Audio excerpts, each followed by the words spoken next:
Selamat pagi anak-anak kelas 9 yang beragama Kristen. Kita ketemu kembali dalam pelajaran hari ini anak-anak. Pak Guru harap kalian dalam sukacita dan kita semua bersukacita karena Tuhan memberikan kita kesehatan dan juga kehidupan sampai detik ini. Hari ini kita berbicara tentang satu topik yang sangat menarik, yaitu mengenal gerejaku. Sebelum kita masuk dalam pembahasan ini anak-anak, kita akan berdoa. Pak Guru akan pimpin bersama-sama.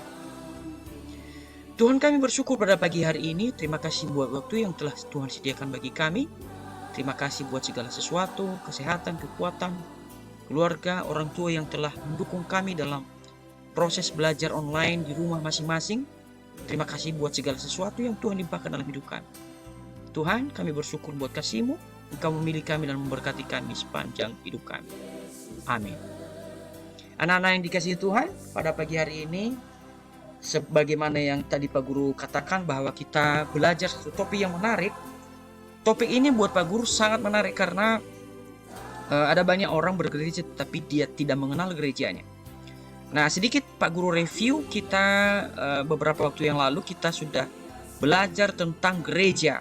Gereja dalam arti bukan gedung ya, tetapi gereja yang mengandung arti yaitu orang-orang yang dipanggil keluar dari kegelapan dan masuk ke dalam terang Tuhan yang ajaib.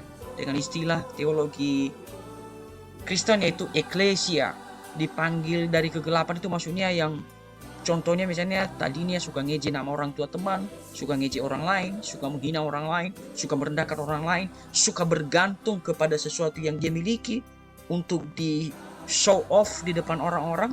Ketika dia sudah mengenal kasih Tuhan, tidak lagi pamer-pamer, tidak lagi menggantungkan nilai hidupnya dengan benda-benda yang dia miliki. Begitu kira-kira. Jadi dapat disimpulkan bahwa keberadaan gereja secara rohani memiliki tanggung jawab moral dan juga tanggung jawab pribadi kepada dunia ini untuk mewujudkan kasih Allah, dikenal, diterima oleh orang lain dalam bentuk pemikiran, perilaku orang-orang yang sudah menerima keselamatan dari Allah. Nah, secara eksplisit anak-anak ada 3 tanggung jawab gereja secara rohani. Biasanya bahasa Pak Guru bilang ini sebagai tugas gereja. Yang pertama diakonia itu melayani, yang kedua marturia itu bersaksi, yang ketiga adalah koinonia bersekutu. Jadi ketiga tanggung jawab moral atau tugas dan tanggung jawab gereja ini adalah menjadi bagian yang tidak dapat dipisahkan dalam setiap kehidupan kita. Apakah kalian masih dikatakan remaja, Pak Guru dikatakan sebagai orang dewasa, kita tidak akan pernah lepas dari itu. Berikut, gereja dalam bentuk organisasi itu mengalami beberapa masalah dalam sejarah gereja anak-anak. Baik dalam sejarah gereja yang dimulai dari zaman rasul-rasul maupun setelah perkembangan zaman, setelah sekian tahun berdirinya gereja di bumi ini. Kalian nanti anak-anak silakan baca ini semua. Nanti Pak Guru akan sampaikan secara redaksinya di Google Classroom. Kemudian coba perhatikan ilustrasi berikut di bawah ini. Yang ini mengatakan, "Wey, Yesus itu agama Protestan tahu." Tetapi yang ini berkata, "Ngarang aja loh. Mana? Ya, Yesus ya Katolik lah." Jadi di antara kedua tokoh ini sangat getol mengatakan kebenaran yang mereka pikirkan menurut mereka. Padahal sebetulnya entah apalah yang ada di hati mereka berdua ini. Tetapi yang Tuhan mau adalah di dalam kehidupan kedua orang ini ada kasih, ada kerendahan hati untuk bisa mengalah supaya tidak menonjolkan kepintaran sendiri. Mari kita lihat di atas ini. Karena itu pada tahun 50 Masehi diadakan persidangan di Yerusalem. Ini salah satu contoh anak-anak menyelesaikan masalah perbedaan-perbedaan gereja pada waktu itu. Mereka sebutkan ini dengan istilah Konsili Yerusalem atau konferensi apostolik.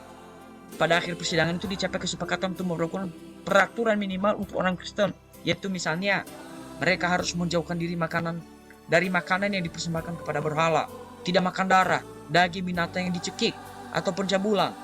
Misalnya itu dalam Kisah Para Rasul 15 ayat 29. Keempat peraturan ini dianggap sudah cukup untuk menjadi tolok ukur untuk menjadi seorang Kristen, tidak harus menjadi orang Yahudi terlebih dahulu.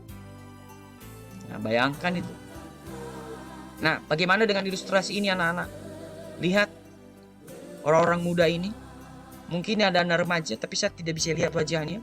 Tapi ilustrasi foto ini, orang-orang muda ini mengambil bagian di dalam pelayanan di gereja. Bagaimana dengan kamu? Sudahkah kamu mengambil bagian dalam gerejamu? Berikut perpecahan diselesaikan di konferensi Yerusalem itu bukanlah yang terakhir anak-anak sekalian. Kita menemukan banyak perpecahan lain sesudah itu di dalam sejarah gereja. Nanti silakan anak-anak baca. Coba lihat ilustrasi yang Pak Guru kasih di bawah ini. Ini gereja ini baru dibelah ini. Sampai ke atas robek. Saya tidak tahu kalau gereja sudah hancur begini bagaimana ini. Apa masih bisa dipakai untuk tempat beribadah ilustrasinya anak-anak. Nah, ini inti pembelajaran kita hari ini. Pak Guru sampaikan kepada kalian bahwa fokus gereja itu, gereja ini, yang ini, dalam arti rohani anak-anak. Fokus kita sebagai gereja itu adalah Kristus. Fokus pelayanan kita adalah menyenangkan Tuhan untuk mempersembahkan segalanya demi kemuliaan Tuhan Kristus. Bukan untuk diri kita sendiri supaya kita dibilang orang, wow, hebat kamu ya. Bukan begitu anak-anak. Tetapi ketika kita melayani Tuhan, pasti kita akan ketemu perbedaan-perbedaan. Mungkin selera bermain musik, selera melayani, cara berpakaian. Yang jelas, semua fokus yang kita pikirkan ketika kita terlibat dalam pelayanan di gereja adalah Kristus, bukan diri sendiri. Kita harus mati ego kita untuk diri kita sendiri. Nah, pengalaman Pak Guru, biarkanlah perbedaan itu ada. Jangan diusahakan untuk dikikis, apalagi dihapus. Sebab perbedaan-perbedaan itu kadang-kadang tergantung kepada karakter seseorang. Oleh sebab itu, biarkan perbedaan itu menjadi ciri khas untuk orang-orang yang mengambil bagian dalam pelayanan itu. Jangan itu dijadikan alasan untuk berpisah hati atau berpisah pelayanan. Tetapi kalau punya pengalaman-pengalaman buruk dari perbedaan pendapat, langsung begini anak-anak, langsung berdoa, berserah kepada Tuhan dalam segala hikmatnya, sehingga perbedaan itu akan menjadi ciri khas pribadi masing-masing anggota jemaat, bukan jadi alat kebencian dan kemarahan kepada teman yang lain. Terakhir anak-anak, dari materi yang Pak Guru sampaikan, silakan simak pertanyaan di bawah ini, dan nanti jawabannya tulis dulu soalnya di catatan dan juga jawabannya di catatan. Yang pertama, apakah kamu sudah terlibat dalam pelayanan di gerejamu? Jika sudah, pelayanan apakah itu? Jika belum, mengapa? Bukankah anak kelas 9 itu sebenarnya sudah pantas ambil bagian dalam pelayanan? Sekolah minggu kah? Main musik kah? Ambil kolektor kah? Dan sebagainya. 2. Apakah kamu pernah punya pengalaman buruk dengan orang di gerejamu? Jika punya, ceritakanlah dalam buku catatan. Tulislah. Lalu ceritakan juga apa solusi yang kamu ambil atau kamu tempuh untuk memperoleh kedamaian. 3. Menurutmu apakah kamu sudah mengenal gerejamu secara spesifik? Maksudnya, secara mendetail. Kalau sudah, apa saja misalnya yang kamu kenal tentang gerejamu? Karakternya seperti apa? Ciri khasnya gerejamu itu apa? Ceritakan juga dalam tulisan di buku catatan agamamu. Jika belum, mengapa belum kenal? Berikan juga alasan. Ingat anak-anak, tugas ini, 3 soal ini, tidak dikumpul di classroom, tetapi ditulis dengan rapi dan bersih.